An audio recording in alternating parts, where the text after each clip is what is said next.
Morning students. ह्याच्या अगोदर molecular basis of inheritance या लेसन मध्ये जो टॉपिक पाहिला आपण, सगळ्यात पहिला मुद्दा म्हणजे जेनेटिक मटेरियल. आणि जसं आपण प्रूव्ह केलाय की almost living organism they have genetic material as DNA. Second part we have finished, that is multiple copies of DNA, or we may call it as replication of DNA.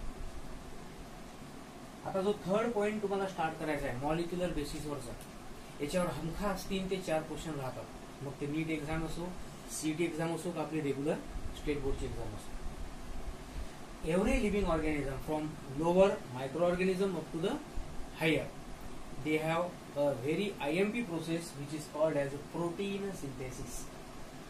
पण protein सिंथेसिसच का study करायचं आहे, carbohydrate formation का नाही study करत आपण, एक जो मेन सिलेबस आहे आपला, त्याला रिझन हे आहे की 11वीच्या सिलेबसनुसार जे आपण लेसन पाहिले, according to that lesson proteins are the building blocks of the body. जर लिव्हिंग ऑर्गॅनिझमला स्वतःची बॉडी बिल्डअप करायची असेल from cellular level up to the organ level, they always need the production of protein. That's why we have to concentrate, we have to focus on the topic that is protein synthesis. This is the good introduction. मग आता परत तेच living ऑर्गॅनिझमचे 2 type, प्रोकॅरियोटिक and युकॅरियोटिक. मग protein सिंथेसिसची process जर समजा प्रोकॅरियोटिक सेलमध्ये तुम्हाला पाहिजे असेल तर याच्यामध्ये कुठं घडणार आहे, all the process will be taken place in the cell cytoplasm. आणि युकॅरियोटिक सेल जर आपण कन्सिडर केला तर याच्यामध्ये न्यूक्लियस आणि सायटोप्लाझम ह्या दोन्ही गोष्टी इन्व्हॉल्व राहतात. अर्थात cytoplasm it is common for both. पण हा मुद्दा महत्वाचा का असेल हे तुम्हाला लक्षात येईल सेंट्रल डोग्मा पाहिल्यानंतर. प्रोटीन सिंथेसिस कशी होतं, त्याची प्रोसेस स्टार्ट कोण करते, कंट्रोल कोण करते आणि स्टॉप केव्हा होते, तर हा पूर्णच्या पूर्ण जो प्रिन्सिपलचा पार्ट आहे प्रोटीन सिंथेसिस प्रिन्सिपल तुम्ही ज्याला म्हणू शकता, त्याला म्हणायचं आहे सेंट्रल डोग्मा. डीएनएचं स्ट्रक्चर ज्या सायंटिस्टनी प्रूव्ह केलंय, कोणकोणते सायंटिस्ट आहे, Watson, James Watson and Francis क्रिक. तर याच्यापैकी हा जो क्रिक सायंटिस्ट आहे, या सायंटिस्टने स्वतःचा एक प्रिन्सिपल मांडलाय related to the protein synthesis and it is central dogma. Dogma म्हणजे प्रिन्सिपल. आता काय म्हणायचं, डीएनए टू एमआरएनए डायग्रामच सांगते की प्रोटीन सिंथेसिस म्हणजे काय. DNA to mRNA and mRNA to polypeptide. या अगोदर आरएनएचे टाइप्स आपण डिस्कस केले होते. कोणकोणते, एमआरएनए, आरआरएनए अँड टीआरएनए. हा सगळा 11वीचा सिलेबस होता. यापैकी इथं जो एमआरएनए रिप्रेझेंट केला आपण, हा इंडिकेट करतो की प्रोटीन सिंथेसिस इथं पॉलिपेप्टाइड मांडला आपण. पॉलिपेप्टाइड आणि प्रोटीन मध्ये काय डिफरन्स आहे, that we will discuss in the another chapter. इथं पॉलिपेप्टाइडला तुम्ही एक प्रोटीनच कन्सिडर करा सध्या पुरता. मग इथं जर तुम्हाला प्रोटीन मॉलिक्यूल तयार करायचं असेल, then all the information of protein synthesis in all living organism it is present in the DNA, because DNA it is a wonder molecule, it is a genetic material. मग DNA ची information आपण eukaryotic cell consider करू. Suppose this is eukaryotic cell. DNA that is genetic material, it is located within the nucleus. जे location आहे डीएनएची, DNA can not be come outside the nucleus. आणि जे protein आपल्याला बनवायचे आहेत ते प्रोटीन बनतात विद इन सायटोप्लाझम. म्हणजे प्रोटीन फॉर्मेशनचं लोकेशन आहे सायटोप्लाझम आणि प्रोटीन बनवणारा मॉलिक्यूल जो आहे it is present in the nucleus. मग या दोघांच्या मध्ये कनेक्शन कसं आहे, ते कनेक्शन राहतं through the mRNA.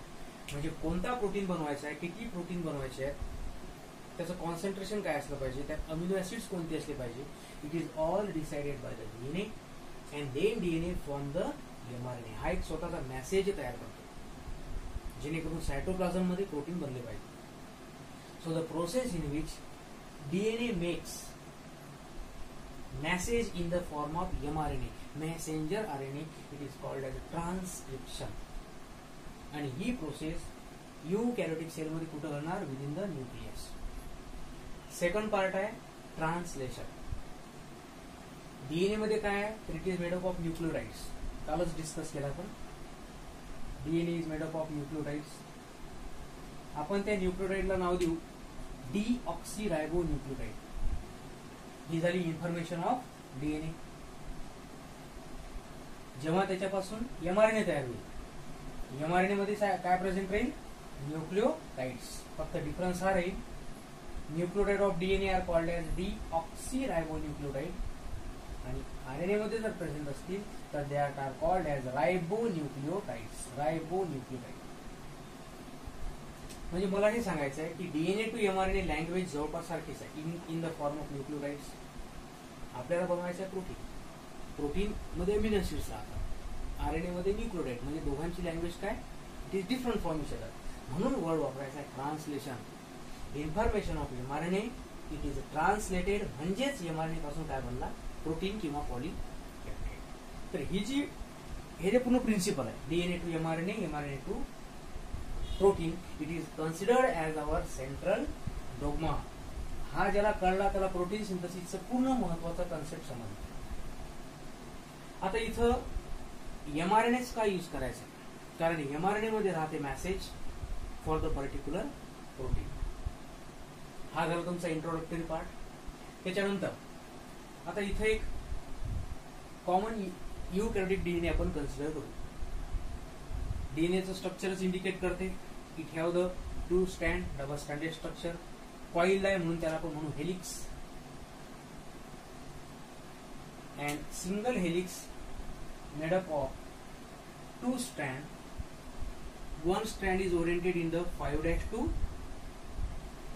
3' direction, this blue color strand, and another is oriented in the 3' to 5'. has an DNA double helix structure. आता इथं डीएनए पासून आरएनए जर बनवायचा असेल तर RNA it is single stranded. म्हणजे आपल्याला डीएनएच्या 2 स्ट्रँड पैकी एका स्ट्रँडची कॉपी बनवायची. जसं डीएनए रेप्लिकेशन पाहिलं डीएनए टू डीएनए, आणि त्याच्यामध्ये जो एन्झाईम इन्व्हॉल्व होता दॅट एन्झाईम वॉज कालच पाहिला आपण DNA polymerase. Which one? DNA polymerase. इथं कन्सेप्ट वेगळा आहे.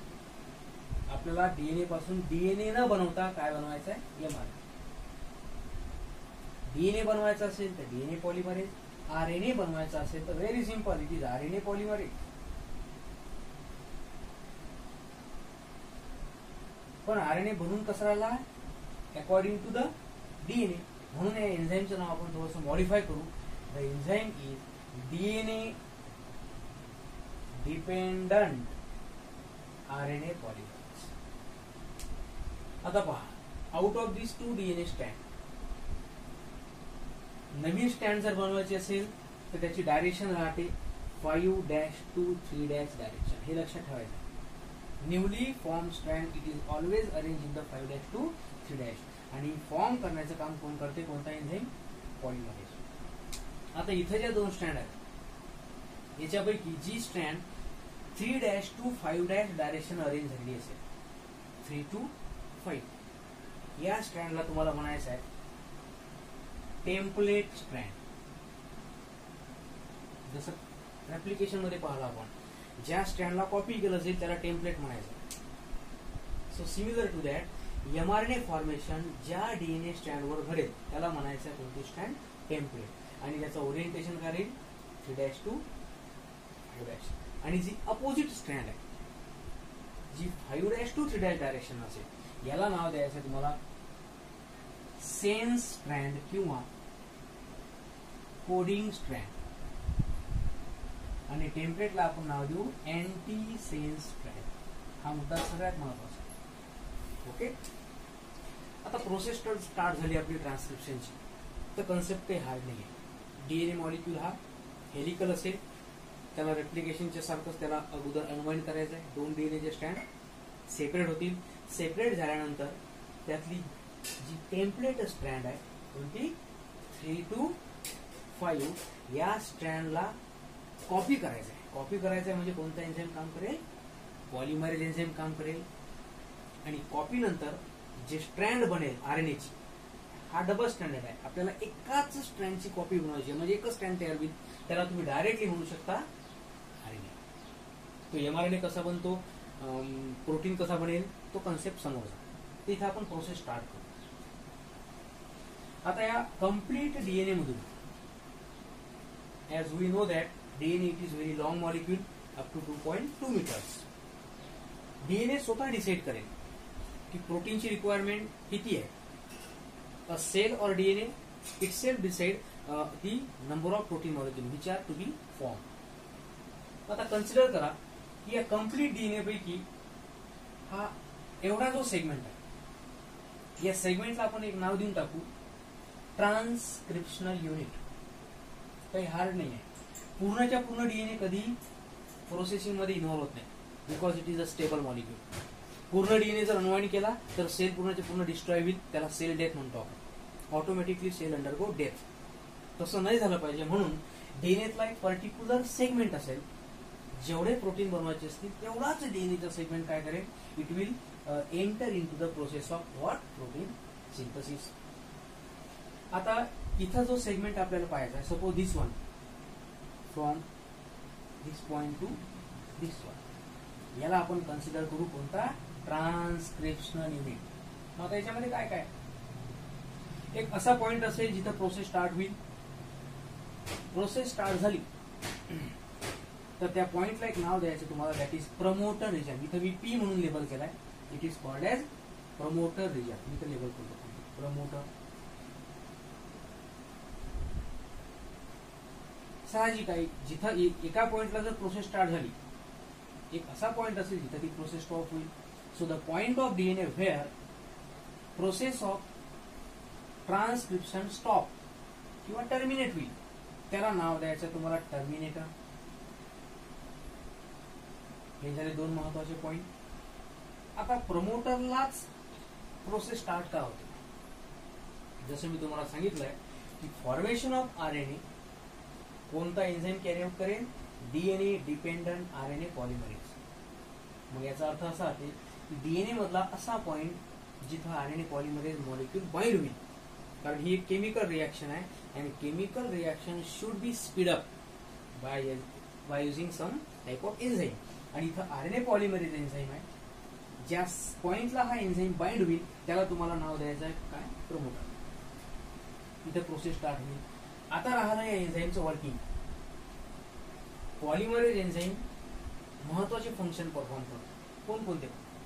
पहिला मुद्दा आहे it bind to the promoter region. हा झाला पहिलं function. Second, it carry out breakdown of all the hydrogen bond present in the DNA. Double standard molecule आहे म्हणजे it should contain the hydrogen bond. या ठिकाणी हायड्रोजन बॉन्ड्स राहतील. And when this enzyme bind to promoter, all the hydrogen bonds will be broken down, and in this way, the two strands of DNA, मी याला आता remove करतो. समजा हा इथपर्यंतचा segment आहे.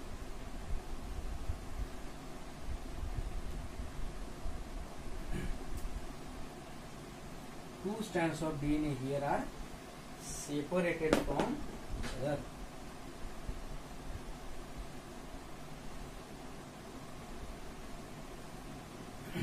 Okay. आता जी अप्पर साइडची स्ट्रँड तुम्हाला दिसून राहिली त्याची डायरेक्शन पाहू. 3' to 5'. ज्याला कोणती स्ट्रँड म्हणून आपण, टेम्पलेट. आणि टेम्पलेटचं मिनिंगच होते असा एक एरिया किंवा असा एक पार्ट ज्याच्या आधारावर काहीतरी तयार होते. पार्ट ऑफ डीएनए किंवा directly the strand of DNA use in the formation of mRNA is called as template किंवा अँटीसेन्स स्ट्रँड. याचा सिग्निफिकन्स तुम्हाला मी नंतर सांगणार, फार महत्वाचा. तर हा टेम्पलेटचा पार्ट पाहू आपण. या एन्झाईमचे दोन फंक्शन झाले. प्रमोटरला बाइंड झाला, दोन डीएनएच्या स्ट्रँड सेपरेट झाल्या. तिसरं फंक्शन, एन्झाईम कोणता आहे, आरएनए पॉलिमरेज. तर हा काय करतो, इट अट्रॅक्ट्स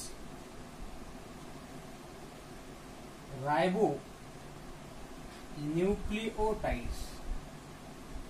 ही प्रोसेस जर न्यूक्लियस मध्ये घडत असेल यूकॅरियोटिक मध्ये, तर हा काय अट्रॅक्ट करेल, रायबोन्यूक्लिओटाइड.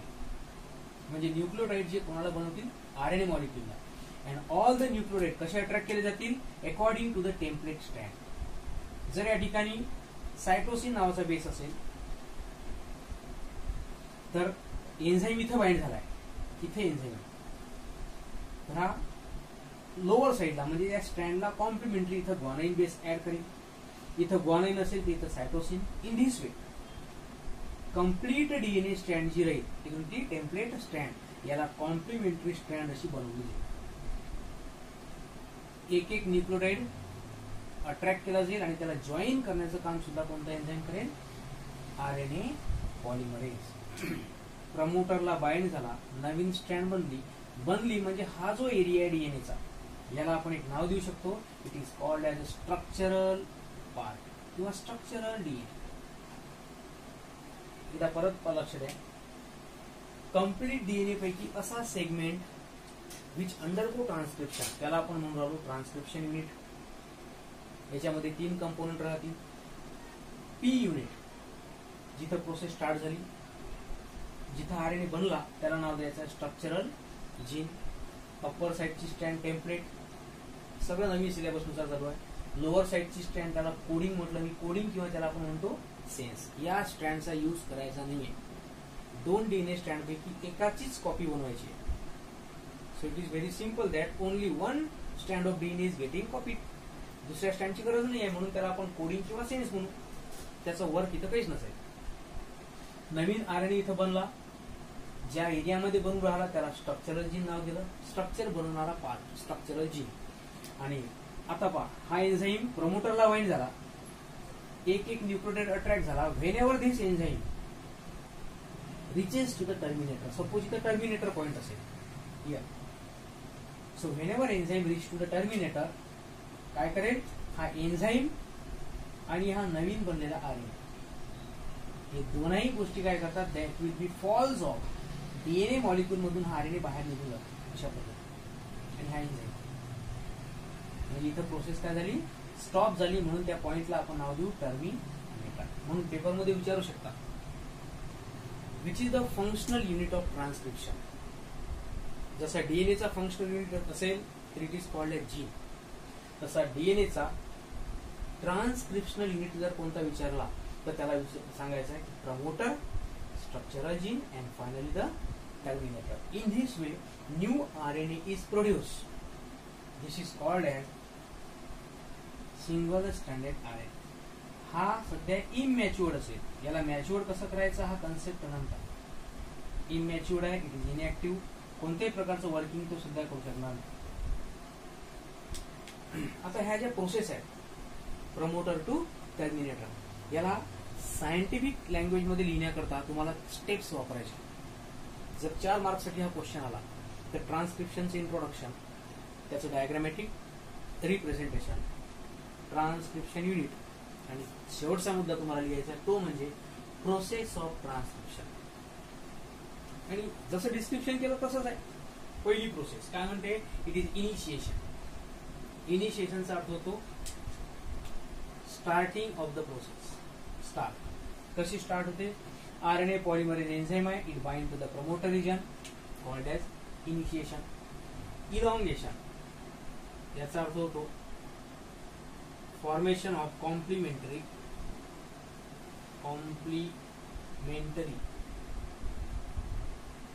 स्ट्रँड. टेम्पलेट स्ट्रँडच्या अकॉर्डिंग न्यूक्लिओटाइड अट्रॅक्ट केले जातील आणि नवीन एमआरएनए बनला, स्ट्रँड बनली, so it is called as elongation.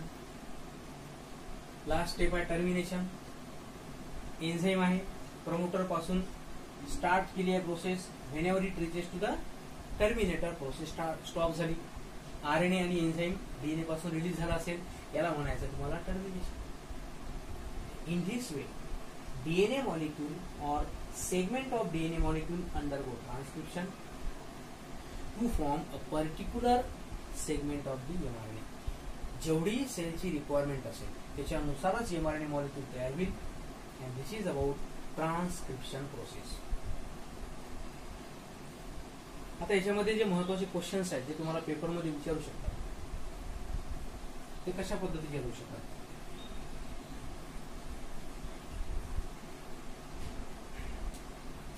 यातला एक डिफरन्सचा क्वेश्चन जर पाहिला आपण तर हा येऊ शकतो. Differentiate between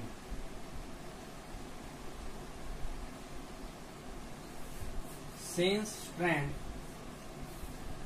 and anti-sense strand.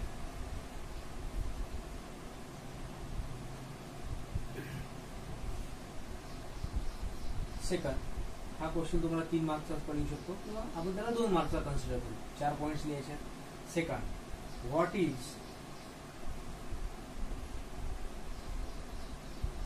Transcriptional unit और ट्रान्सक्रिप्शन युनिट, 1 मार्क्ससाठी बरोबर. आणि थर्ड 3 मार्क्ससाठी, एक्सप्लेन और describe the process of transcription in detail including diagram.